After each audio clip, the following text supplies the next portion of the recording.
जय जगन्नाथ बंधुगण आसतु आसी शुणा श्रीमद् भागवतर महान अध्याय एकादश स्कंद दशम अध्याय आसतु प्रभु शुण बंधुगण आसतु दशमे कुररादि सप्ता गुरुं शिक्षा जेवनीत अवधूत वाच शुण हे जादू नृपपारा अनुभव मोर गुरुर शिक्षा मोर देते सबु कहबी तो अग्राते जेते द्रव्य परिग्रह सर्व तो जान दुख माया ए ज्ञानी ज्ञानी अकिंचने निश्चिंते रहे सुख माने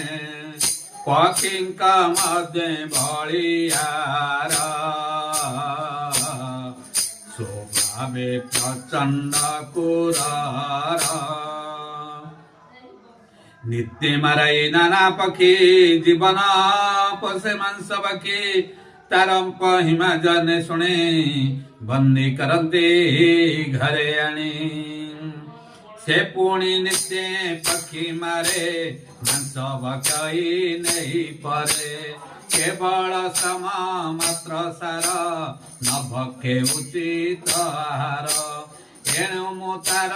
दुख चाही तातहु गुरु शिक्षा पाही न करी वस्तु परिग्रह एका भ्रमई शून्य देह नाही मो मन अपमान गृह कलत्र पुत्र धन आत्मारे रमाई मु नित्य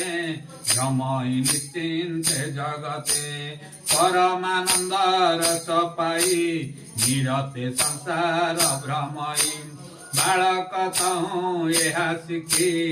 मोहि नाना दुखे दुखी केवल आहार व्यवहारे पीड़ा कराई सर्वद्वारे केवल आहार व्यवहारे पीड़ा कराई सर्वद्वारे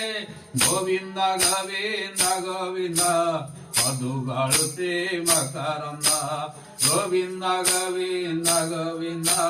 मधु गलुते मकरंद बोलंद कबार हरि बोला।